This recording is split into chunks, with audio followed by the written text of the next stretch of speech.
Whose turn is it? I opened the stand-up because you remember yes. I stood up. That's correct. It was very funny. You were so confused. Hey, welcome to the show where we... Yeah. And in this box of... Calvin balls. Okay. Oh, I don't like... Okay, in the box. I don't like calling it Calvin balls. That should never be plural. Yeah. Because he was a 6-year-old. We shouldn't be thinking about it. All right. So, this is the Calvin ball that I have chosen. And as a result... we are going to talk about... Episode 6 of... is... all about... Hack the Planet! Oh my god, we're going to do a whole episode on hackers. We're doing an episode on hackers. A whole episode. Whole episode. It probably won't be very long. You probably will be finishing up your orange like, oh, so that was hackers. Bye.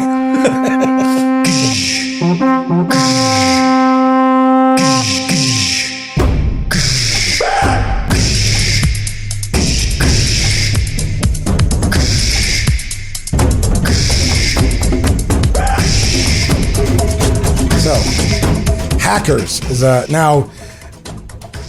You think, well, that's a random movie, but actually, there's a lot of. It's worth pointing out, right from the top, we're not talking generally about hackers. No.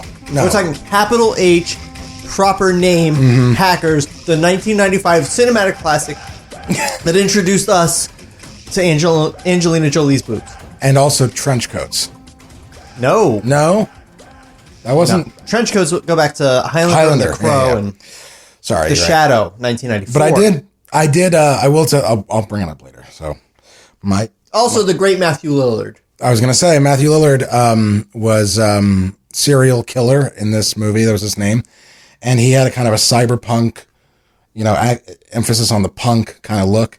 But he did have a big trench coat, and so here's a picture of me, junior year at what was called, senior year at Booker, what was called Mishmatch Day.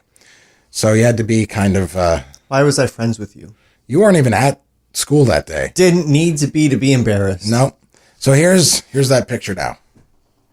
For those of you on the podcast, sorry, You're not missing anything. Just picture... me in a pink trench coat. Yeah. With pigtails. With those, the braided pigtails. You know what's funny? Trevor doesn't have that picture here. That's going in and editing. Yeah. I just remember it. Yeah. And I wasn't even able to get it from you. I was Lori that I had to get it from.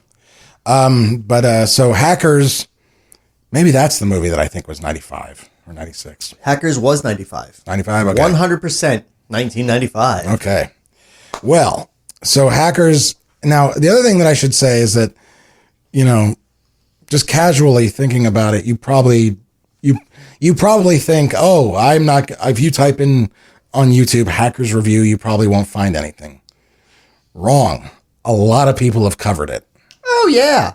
It was on How Did This Get Made? It was on How Did This Get Made. Red Letter Media covered it on Review with Macaulay Culkin. I think Rental Reviews covered it.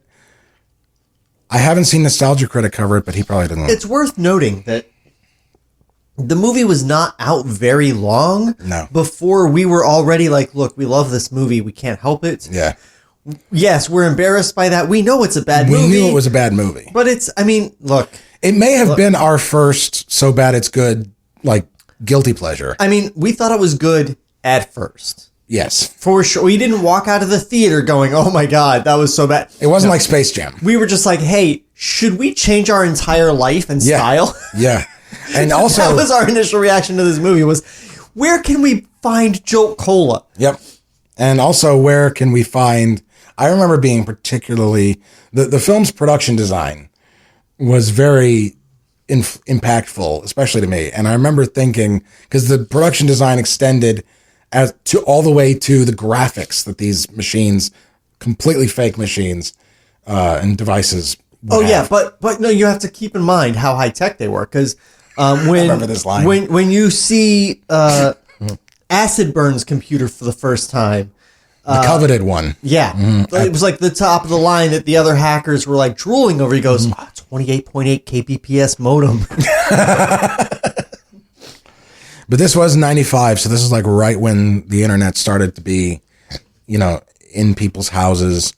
And like, so I do remember getting online and like going to like chat rooms and stuff and like playing with the colors and trying to make my own hackers like, interface. And even though you could, customize stuff and everything back then, still. Look, for real, if we had been allowed to get tattoos in 1995, there is a chance that we would still have Hack the Planets tattooed on ourselves at some place today. Yep. Hack the Planet. That was probably the silliest of many, many silly conceits in that movie. The idea that there was a UHF TV show devoted to hacking. Yeah.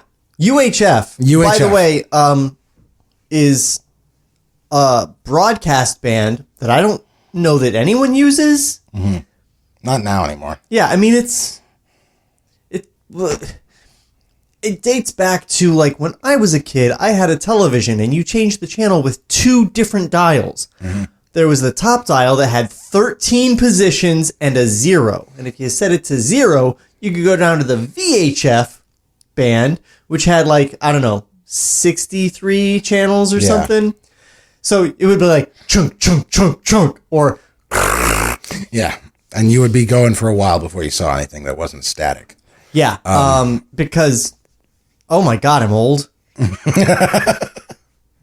But what I also remember that okay, so how did we find? Do you remember how we got excited about that movie? Because we saw a trailer and we remember we went to the movies every weekend. That's true. We saw everything on opening day. Yeah, that's true. And so hackers like it was. We did not see all the marketing.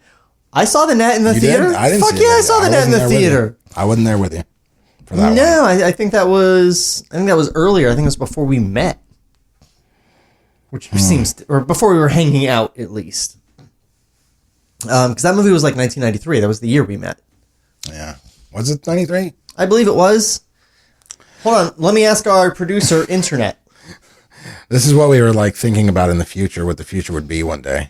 Oh, yeah. We're talking about hackers, and I have the ultimate a phone that blasts, and like the supercomputer that they had, the Gibson that Penn Jillette was responsible for guarding. You could hack the Gibson with that. 100%. You remember they were when they had the big like hero hacking scene at the end, they were putting payphone receivers on these little modem cradles. Now this is a phone with a modem built into it. There is. The thing is that it's one of those things we talked about in an earlier episode where it's the net was also 95. The net and really? hackers were the same year. All right. See? I don't know what that proved. But I think... But the marketing for this movie was literally meant to like... I think the marketing... target us specifically.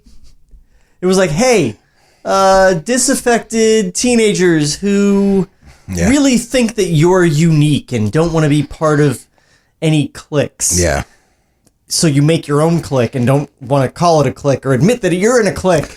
This is for you. Well, and the other thing is there were, as completely unbelievable as it was, now looking back, there actually were things that were based on real life, like the when we see not serial killer, Phantom Freak, when he's on the phone to LaGuardia or whatever, not LaGuardia, like India or something. LaGuardia. Oh yeah, and he they asked him to put in the money. He goes right with a tape recorder. That was actually a real hacker trick. Yeah. Do you know who did that? No. Steve Wozniak and Steve Jobs would sell these devices that they made them. Well, that Steve Wozniak made himself when they were like in high school. They worked out what these tones were to trigger the long distance, and they sold them. And also, you were talking about, TV stations. We're talking about UHF. Apparently, Oh, no. Here's what it was. There was a guy called Captain Crunch who worked out that the tone from a whistle that came in a box of Captain Crunch could recreate the tones to get the phone. To make that work. The long distance call to go through. Interesting. So It was a Captain Crunch whistle. yeah, there was like a whistle that would be free in the box of the candy. There was a Right. nautical whistle or something. I don't know. But it was like this little red plastic whistle that would come in a box of Captain Crunch in the 70s for some period. And this guy was like, this creates the exact tones needed for the... And so the Steves, Wozniak and Jobs, later to found Apple, basically recreated those tones. How funny would that be if you found out that they were a big fan of hackers too? Like that was what like triggered them to start the whole thing and start. And obviously time wise it didn't work out, but yeah, that the only thing in the way of that theory is the linear nature of time. Yeah, which I'm sure one day we'll get around that. Maybe even they would. Maybe Apple will have like the eye. Can you imagine? Like, you know how like we look at the phone and we're like, oh my god, we live in the future. What if like one day we have time machines? And we're like, hey, we live in the past now. Yeah. We never thought we'd see this day again. Also, another thing about the impact of hackers, and this probably applies more to me a little than you, but was the soundtrack. Oh, I listened to that soundtrack like a motherfucker. It's probably the only techno you ever bought. Yeah, I'm not a big techno fan, Halcyon, but you did really get into making that kind of music yourself. I was into tech. Well, I was into what is now called electronica. But yeah, I love techno music, but I think what it was more of that thing of, the same thing of like buying the Big Chill soundtrack or the Pulp Fiction soundtrack, where it's like you're just reminded of really cool scenes from the movie that you love by listening to the song. Or any soundtrack, really. Yeah. A musical score soundtrack. I mean, I did listen to Halcyon and On a lot, but you better believe I was imagining Dade in a plane over the city of New York. Yeah. Because that's the scene it plays 100% every time. Every time. And then the city turns into a circuit board. Right. One of the really, really so cool, cheesy just to think of. But that's innovative in a way. Like it's cheesy, but I think you're thinking that only because it's such a cheesy movie.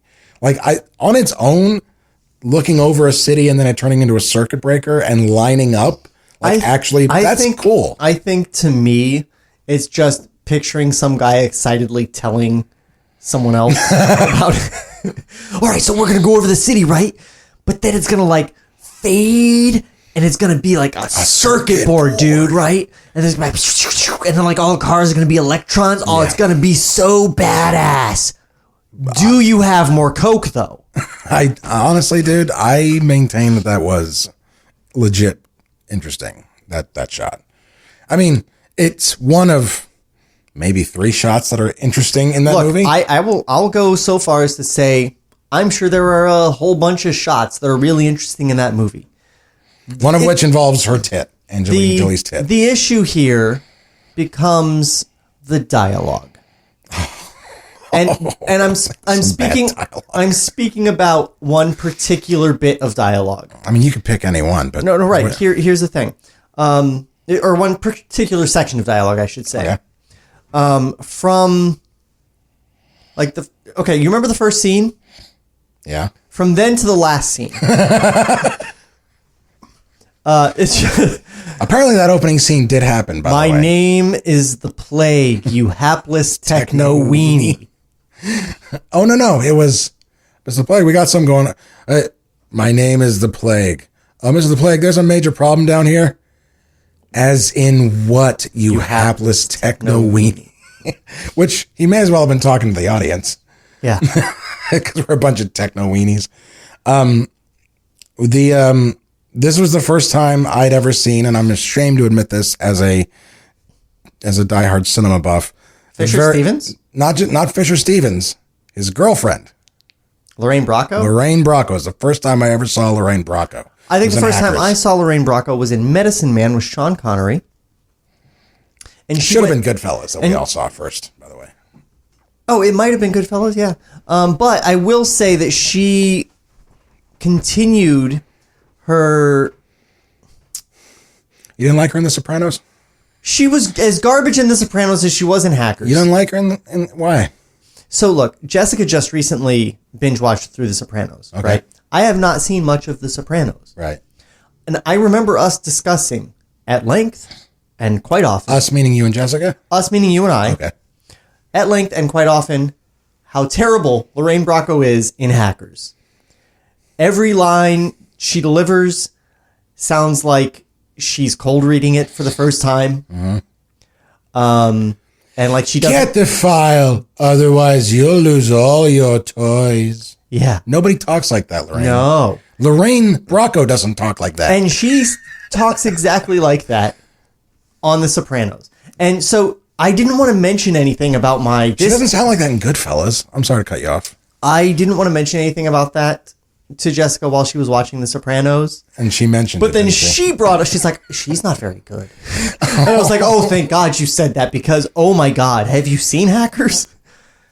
And this was literally like a week or two ago. We keep talking about things that Jessica and I just discussed. And since we started this episode, I've been like, God, I want to talk about Lorraine Bracco. Maybe we should talk about that after the break. We're only 17 minutes in. Oh, okay. Well, last time it was 45 minutes. I didn't want to fucking get too far along this time. But clearly you are the man who wants to decide when we go to break. So I feel like half an hour is a safe place for a break. Indeed. So no break. It's a false alarm. We should talk. We mentioned it ever so briefly in other episodes. We should talk about one of the obsessions that this movie brought us, Jolt Cola. Yeah. Okay. That's starting off all right. Great. So look, we know we had a problem with it. It's like we're at an AA meeting. I brought this up to you not long ago. I think we were talking on the phone for like 6 hours one day. But I believe it was Good Friday, actually. It would be so much easier to do this whole thing if every time one of us called the other, we just ran tape. And by tape, I mean not tape, because this isn't 1994. Which is actually something we used to do. Yeah. In the old days, we would call each other and roll tape, actual tape. And no one ever heard it because it was shit. So, yeah, it occurred to me that like we drank so much Jolt Cola that I built a pyramid of disused Jolt Cola bottles. I don't remember that. In my apartment. I should remember that. Yeah, you should. It was... Do you have pictures? Hell no, I don't have pictures from any... We didn't have... We lived in an era where we just remembered shit. Yeah. I mean, if I had a picture of it, that would mean that I went out and bought film. Right. Film. Not even tape. Film. Not even like a 1.2 megapixel digital camera. We're talking... Like, oh, I better go buy a disposable camera because I want to remember this Jolt Cola pyramid that I made in my house. But yeah, we drank so much. It was there was one on top, 4 beneath that, and then however much it stacks out for a 3-dimensional pyramid. And I think the bottom was like 100 bottles. And say what you will about soda. You don't drink soda anymore. I'm desperately trying to quit, but this was not good soda. This was not tasty. No, but we were drinking a lot of caffeine in it, we were told. Yes, we were told. But that was one of our first brushes. Hopefully it was one of our last brushes with brand loyalty. So that's we were about it. We were like, Jolt. If they had sold Jolt t-shirts. Yes, that's the last brush I've had with brand loyalty. No, I said first. One of the first we ever had. Oh, yeah. Well, you said hopefully our last. Okay. I stand by that. Right. So, I mean, there's like 8 Apple devices in this room. Yeah. So, oops. But no, what I found funny thinking back on that was this movie that was selling us this persona of like unique individuality and going against the grain and like absolutely snuck in this corporate sponsorship. Yeah. And we fucking bought it. We were like, oh yeah, We should go buy Jolt Cola just so we can be different like them. Part of the reason we bought it too was because we weren't completely ignorant. We were versed in the ways of, product placement in movies. But I do remember, I'm sure if it crossed our mind, that is, the feeling of knowing that's not Coke, that's not Pepsi, that's Jolt, that's indie, that's underground, yeah. And when you were that young, underground and indie doesn't have corporate sponsorship, even if it is a corporation. Yeah, we're counterculture cola drinkers. Counterculture cola drinkers. 3CD. That's CCD. There's a radio station called CCD. Well, it's probably about Jolt Cola. Probably. It's their sponsor. They've gone to the future and seen this incredibly popular podcast episode. That's the one thing about doing Gish this way and having the subjects in here and not knowing beforehand. If I had let you in on the fact that we're going to do hackers, we probably would have gotten some Jolt just for the episode. Probably would have had to track it down online because I haven't seen it sold anywhere. But do you remember how fucking... do you remember how you flipped out? Like you may not remember this. I remember it. Okay, then you tell the story. I think I remember what you're talking about, but you go ahead. You walked into one of my classes that was in progression, succession. I don't remember this. You walked into a classroom that was already going on to tell me and Kyle that you had been skipping school earlier that day and you found, or maybe some other time, and you found Jolt Cola. And so, it was like the last or second to last period. I don't think I really skipped school without you, except in junior year when I was skipping last period to go have sex. No, there were plenty of times where I was not coming along for whatever reason. But in senior year, it was because of Chelsea. But anyway, that's another story. But yeah, I do remember you coming in and freaking out. And you're like, we got to go right after school. Come on, get in the Drozmobile and we'll go. And there was it was a Shell station right by the interstate. What class was this? Would have been one of TV and radio and TV and film, one of those, or journalism. Oh, so that was 2 periods at the end. Yeah. So it might have been between periods for me because you had that one double long block. Oh, yeah, I guess so. Yeah. Okay, maybe that was what it was. But either way, it would have been the middle of class for you, but not for me. But either way, yeah, you did. You walked in again like you owned the place, which was your thing back then. What is this, a refrigerator? I don't care. I'm in. I mean, I still walk through places like I belong there, no matter where it is, because, dude, it's helpful. Yeah. I mean, it gets you places. For example, I go to Dragon Con, right? And if you've ever been to Dragon Con, which you haven't, riding in the elevators is the hardest thing in the world because there are 80,000 people basically in these 5 buildings. And they all want to ride the elevator at the same time. Yeah. So there's this thing where you get on an elevator no matter which direction it's going. Because if you need to go up and the elevator's going down, well, you just go down all the way to the bottom and you just wait on that elevator until it goes up. Because it's a lot easier than waiting for an elevator that's going your direction. But I've gotten the codes for the staff freight elevators, which are empty. What does it have to do with hackers? It doesn't. It has to do with walking onto those elevators dressed as some idiot and looking at staff. There goes the Marvel sponsorship.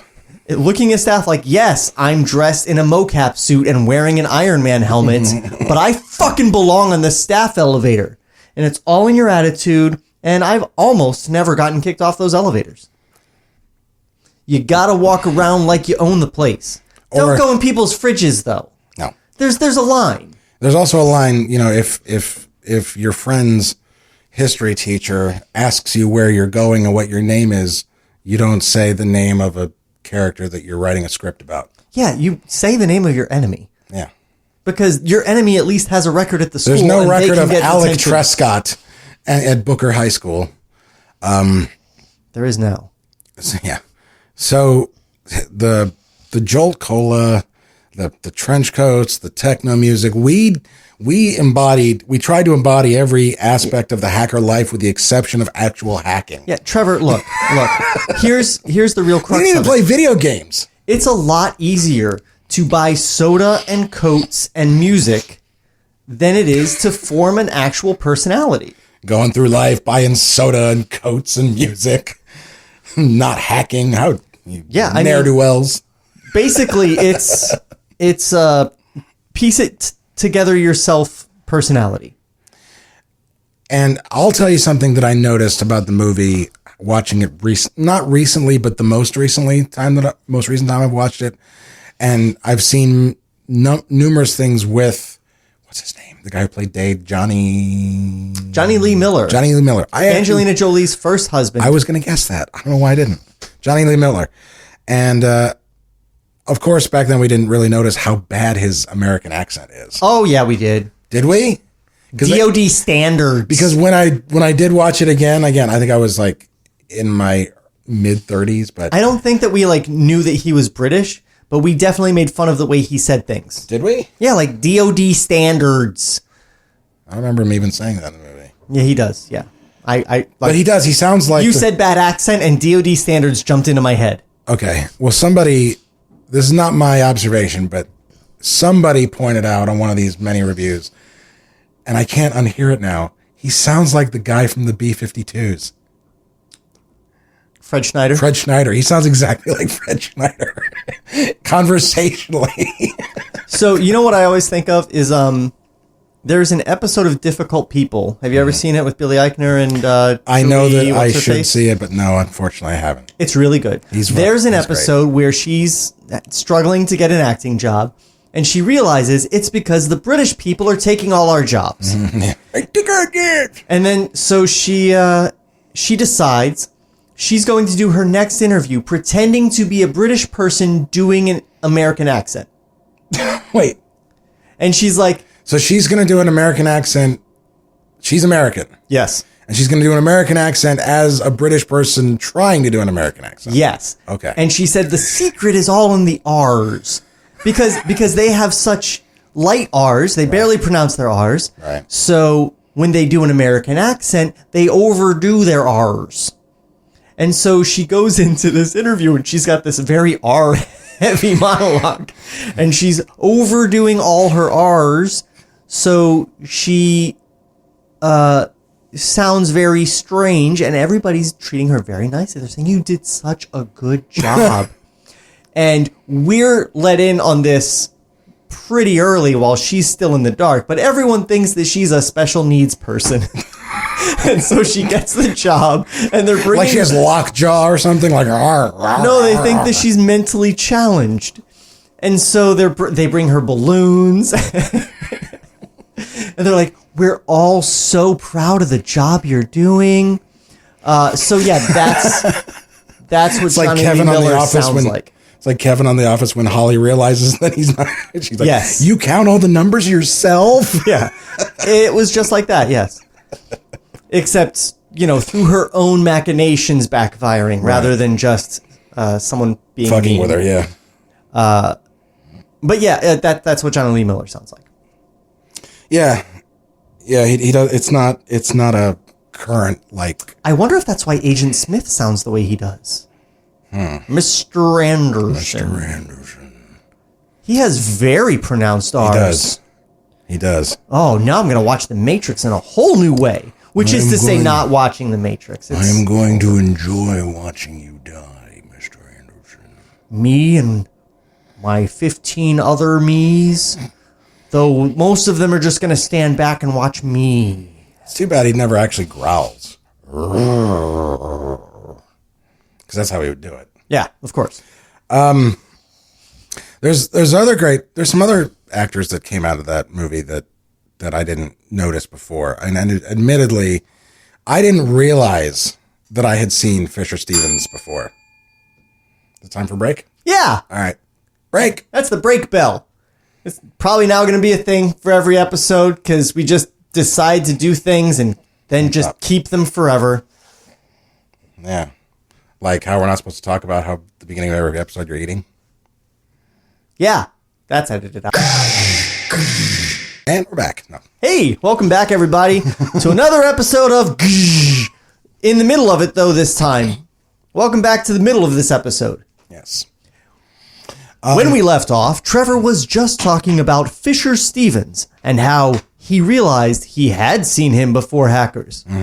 In fact, I know what you're going to say. Okay. And I will say that I just recently saw an article about how Fisher Stevens says that he is ashamed of that role and how it haunts him. For those who don't know,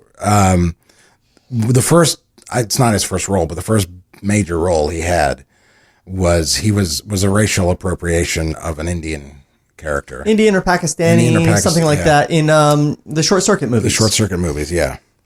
And I had seen them, and I don't know if this is a testament to his great acting ability or just my inability. You thought that he was of that nationality. I thought he was a different actor. Yeah, because I didn't watch Fisher Stevens and Hackers and think, wow, that Pakistani actor is doing a great American accent.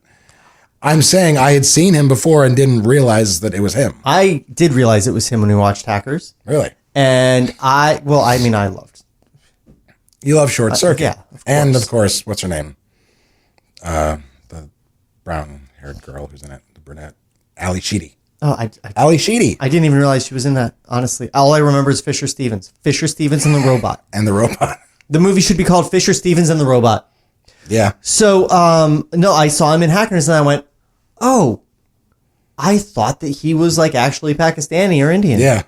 I didn't realize that he wasn't. And this is me knowing that he wasn't. Well, that was it. I watched, I don't remember which one, first or second, but I watched one of the Short Circuit movies after being I feel like well he into might only Hackers. be in the second one. I can't remember. I don't know enough about the franchise. I mean, I don't know the difference. I between the haven't two. seen them since I rented them at Farmore. But ultimately, I do remember when I did watch it again, I was just like, oh, that guy's Fisher Stevens? Yeah. Fuck. What a racist and good actor he is.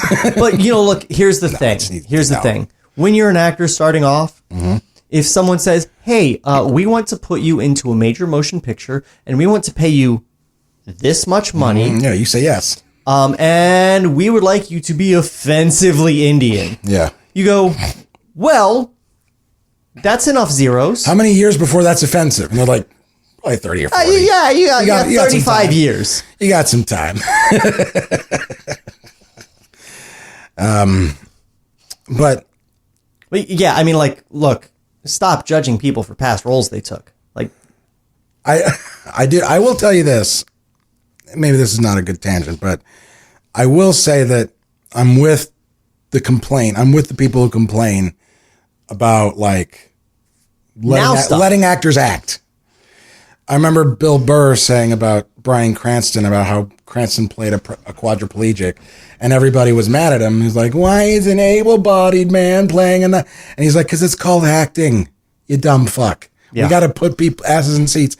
And I'll also say this too. I've made this joke too. Also, how many quadriplegic actors were auditioning for that role? Right, exactly. Because even if you found one, he's not going to put people in seats on box office, on opening. Yeah, I mean, it's Friday. different if it's like transgender. Like if you're turning away transgender actors to hire Charlize Theron to play a transgender person, right. That's fucked up. And plus there's I mean, it's the question is well-known actors too. That's what you get make money is you put well-known actors. But there are a lot more well-known actors that are trans now. Yeah. And so there's really no excuse. But with the case of I'll be honest, on the show Supergirl, I'm sure you're familiar. I was. You stopped watched after season 2. The first season. There's a character on there now that is trans, and I remember watching it going, dude, it's fucked up that they hired just like this woman to play a trans woman. Yeah. And then I looked her up and I was like, she is a trans woman. Oh, she's a trans woman. Yeah. Yeah. Okay. That's when you know the times are changing. That's when you say to yourself, yes, trans women are fucking women, dude. And they're women because you thought she was a woman. Yeah. There's nothing not woman about her. Right.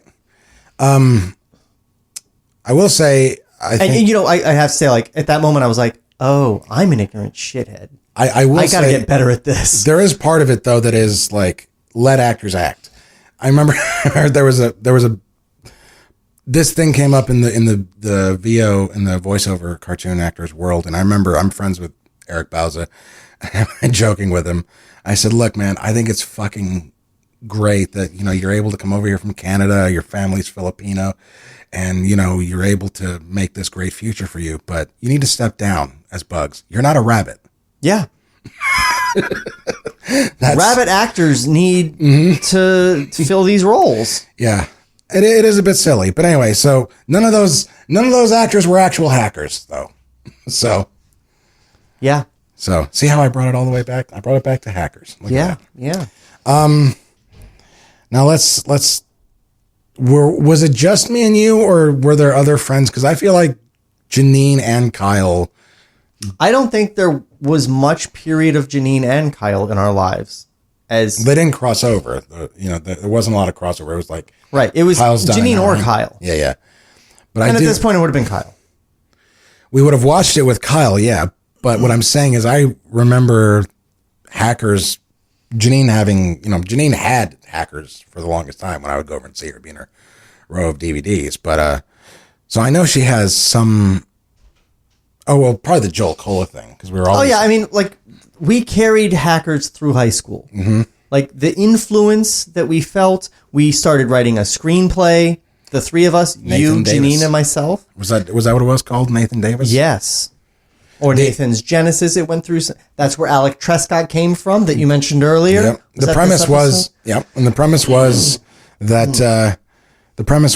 it was Nathan Davis was a fake. The premise was that it was a hacker. Right. But and I remember one draft, it was fade in, so-and-so's chest explodes. Yeah. That was we got to hook him in. How about someone's chest explodes? Yeah, a very Tarantino approach. Yeah, God, we were awful people. Yeah. We were just bad at everything. We had to no, you have to copy. That's how you get started. Oh, yeah. That's why we're such hugely successful filmmakers now. Yeah. And look, you're doing better in the podcast world than fucking Zach and Donald are. They even said so. They're like, I'm doing better on podcast studio gear. Yeah. People listen to their podcast. That's true. No matter how many podcasts I start, I can't scratch those listener numbers. Even when I'm like on their podcast going, hey guys, listen to my podcast. They're like new. I got like 200 new listeners. That's not bad. That's not bad, especially for one appearance. Yeah. Right. But, if they have 2 million, let's look at the percentages. That's not even 1%, is it? But I am doing better in the film industry than I expected I would at this point. Because, I'm in the film industry in any capacity. And I learned something also, that the director was, and this is a big obvious, it'll be obvious when I say it, was a big music video director, which you watch that movie and you're like, no shit, right? Like whole, that was a big thing in the 90s. Yeah. Was music video directors stepping up. And then in the early 2000s, it was like music video directors would step up and make amazing movies. Mm-hmm. Not like Michael Bay was a music video director. Right. And, he's a good director that makes bad movies. You look at Bad Boys, you look at... Yeah, that's right. Bad Boys is a great movie. Yeah. Yeah. You look at The Rock. Some of his movies are... He did good. The Rock? Yeah. Oh, shit. Dude, that's a fucking... That memory. was the last good movie he made. That's a solid theater experience in my memory. Yeah, but even if you look at the Transformers movies, which are utter garbage, top to bottom, inside and out, you can see good directing in them. Can you? Yeah, he's got good shots. He's okay, I see there's a good visual language to how he moves things. Just not the robots. All of that is bad. It's clutter porn. Yeah. And if by porn you mean thing that you don't want to look at, or ever. Well, I would imagine if you love Transformers, you're also probably a hoarder. Yeah. Yep. But so it went from music video directors making action movies to music video directors making Eternal Sunshine of the Spotless Mind. I love Michel Gondry so much. Right? I love him so much. There's a whole different thing there. Music video director making Space Jam. That was 90s music video directors going up. Oh, no, he was a commercial director. He only made one music video, and it was a hell of a music video. He did commercials. You're right. He did one amazing music video. Right. And it was called... I don't know. Free as a Bird by the Beatles. Oh, really? Really. Interesting. It's weird, isn't it? That's something we love so much. We love us the Beatles. We love us some Looney Tunes. We hate us some Space Jam. I love Free as a Bird. I love the song. I love the video. I think the video is amazing. Like, hard to fucking... Like, I would hate to be the guy who had to make that. You know what I mean? I want to watch that video. I don't want to make that. That looks fucking complicated. Getting all these Beatles fucking clues in there in one long, continuous fucking... I don't want to make that. That looks complicated. Making a movie looks hard. I just want to watch them. I've made a movie. I don't mind making a movie. But it was just funny the way you phrased it. Yeah, but seriously, like if it was your task, you would much rather watch that than have to but I mean, it out. if you look at like that in the 90s and then go the early 2000s and you've got the music video directors like Spike Jonze and Michel Gondry and like those people, like somehow the quality got better, which is weird because I guess they had to, because by then nobody was making music videos. Yeah. That's when that awful joke about MTV not playing music videos anymore started, roughly. Really? MTV turns 40, celebrating 14 years of music videos. Yeah. What else can we talk about? Hackers. Well, I mean, we've mostly covered its influence on our young, stupid, impressionable lives. I mean, what's the point of saying what the story is? And reviewing there's a story? Yeah, right. Exactly. Yeah, as I recall, the story is that Fisher Stevens has a program that is a worm that is taking microbytes from transactions. Billy copies a garbage file to show that he's elite to his hacker friends. Right, and it's going to like... Because he doesn't even have a handle, dude. Oh, yeah. I need a fucking handle. I don't have an identity unless I have a handle. And you know what his character trait was? He would smoke 2 cigarettes at once. Right. Like a hacker. Like a real hacker. Oh, look how intense a person I am. I have a cigarette in each hand. And I'm drinking Jolt Cola. And it's like, well, how are you programming? Don't you need at least one hand to fucking write code? Like, but yeah, so he copies a garbage file. I really want to make a hacker movie that's like where they just go, all right, that'll run for like 25 minutes. So he copies this garbage file, and he shows the others. Yeah, so he hacked into this big company, the Gibson. And he got this garbage file so he could prove to his friends that he's an elite hacker. Mm-hmm. And dude, you're elite. The fucked up thing the thing that never sat right with me even then was like, he copies a garbage file. This is where I learned about, contrivances in movies, because even the characters point out how fucking, it's a nothing. It's a garbage file. Go fuck yourself, Billy. That's basically what they say. And then it turns out to be, he picked the one file that actually had something of value on it. It was like labeled garbage, I think. Yeah. So they labeled the file garbage so that nobody would touch it, think that it was anything important. Right. It's so like saving your password. Right. And it's like, taking it's like taking money from each transaction. Very similar, I believe, to the program that they wrote in Office Space. I think hackers and Office Space are in a shared cinematic universe. Literally two other reviews have pointed that out. That it's the exact same thing. They both stole from Superman 3 or 2.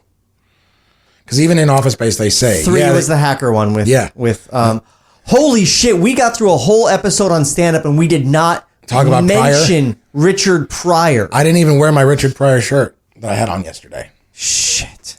But yeah, there's nobody better than Pryor. Pryor's the king. Even Carlin would tell you. We're just gonna like put this, edit ourselves in. Put this as go back, listen to the other episode and pretend we said this then. Yeah. God damn, yeah, Pryor. But yeah, they even say in Office Space that it was from Superman 3. Hackers didn't credit anybody. No, hackers was like, we came up with it ourselves. But yeah, and you can tell that it's original and tricky because Penn Jillette is here. That's right. And so Penn Jillette of Penn and Teller is in Hackers. Billy Just be clear about that. Billy gets in trouble, for copying it, and that's when Fisher Stevens starts. Yeah, and they hide the disc in that place where I put that thing that time. Mm-hmm. And then they don't the feds show up while he's in the shower and he's singing or something, and then in a very, very, like, I've seen that scene in so many movies where the cops are just waiting outside for you to fucking get out of the shower or whatever it is, or get out of the toilet or whatever. So yeah, because they want to see your dick. Yep. My favorite, by the way, one of my favorite scenes in Hackers that I still laugh at, like, legitimately, is when Phantom Freak has the dream about getting arrested. Then he wakes up to get arrested, and his mom starts hitting him. Yeah. She's like, he goes, "What are you waiting for? Arrest me already!" Yeah. Yeah. So then that's what the rest of the movie is about, and what's his name? Fisher Stevens' character, his hacker name, the Plague. So the Plague, we had this conversation already, but no, Eugene. So he fancies himself a hacker too, and so he tries to, intimidate Dade and Zero Cool, and he looks him up and he gives him a free laptop, but it's really like spying on him secretly and all this other shit. That's what I read into it. That's what the script needed, something actually to happen at that point. And so they actually then, they had to do some kind of thing where they had to counteract the disc that Dade I'm already bored. Give him. Yeah, but so that leads to the fucking the thing where they're in the subway, the turntable hacking scene with the payphones, because that's what they realized. They were on the subway, and that's when they realized, wait a minute, we couldn't do it all at once, but if I helped you, bro, and if I could do it, we could do it in 2 minutes, and if I help you, we can do it in 1 minute. And they go to the Hack the Planet guys right. to have their, I don't know, public access hacking club show. Yeah, there was in the middle of a concert, and they were like behind the stage in the concert, and yet that's where their fucking studio was. So it's like, wait, do you guys only shoot when there's a concert? Well, also, like, they have like this public access show about hacking, which is pretty much limited to them just yelling "Hack the Planet." Yeah. Oh no, they do. They teach the quarter trick in one of the episodes that we see them watching. Oh yeah. Which didn't make sense to me because we see it after we see Phantom Freak doing it. So it's like I would have put them. Well, freaking is what that phone trick is called. Right, yeah. So like he already knew it.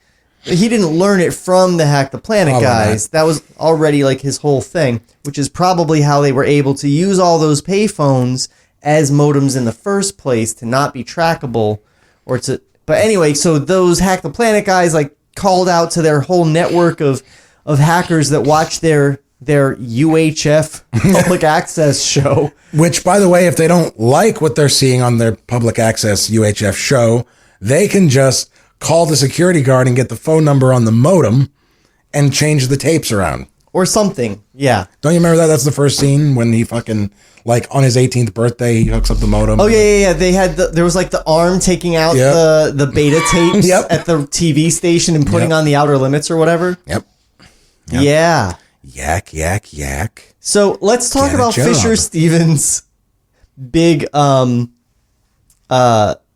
to escape at the end of the movie, where he puts on a beard and he books a flight to South America. Right. And he books it under the name Charles Babbage, as if the FBI the FBI agents that specialize in tracking down hackers aren't going to be looking for anyone with the names like Babbage or Lovelace. To be fair, though, they did find him pretty goddamn quick. Well, he booked his flight under the name of the man that invented the computer. Sure. I mean, at that point, there were computer stores named Babbage's in every mall. Yeah. So much so that I'm sure that I will see Jerry Seinfeld make a reference to them in his stand-up. Also, I believe I heard recently that those Babbages still exist. They rebranded as GameStop. I was going to say probably GameStop, the biggest fucking entity out there. But yeah, I mean, he does, like, we see him, running for the hills or whatever. And then like a scene later, we see him on the plane and he's like asking for a pillow and they just put the cuffs on him. Yeah. And it's like, well, so to be fair to hackers, he didn't even I don't even think he got off the ground, right? No. So here's what happened. Security. We have a guy with a crepe hair beard. There's a guy with a beard from a dollar costume shop using the name of the computer store in the mall. And I believe his eyebrows are white out. It was a terrible costume. And you know, what do you think the chances are that his passport photo matched? Maybe that was like a character thing. Like in the past, he had used it many times. And like, so he had like a passport. That I love said the way name. you phrase that too. In the past, I've used this many times. Yes, in the past. There's a Highlander in this box, isn't there? No. Because we already did the whole other video. Right. I still feel like we could do a whole other video. Well, listen, you have 12 subjects to come up with after we get done. So. I do indeed. Hackers, though, I should note, is the last one we're recording right now. Are you out of things to say about hackers? That's what I'm saying, yes. No, wait, I have one more thing to say. 1984, yeah, right, man, that's a typo. We have no names. We are nameless. Can I score a fry? Though, gotta say this. 20, whatever it is, years later, 26 years after this movie came out, we can still quote the fuck out of it. And I would watch it, like, willingly. Trevor, Like, I have a question for you. What? Do you want to watch Hackers? yeah. Let's go watch hackers right now.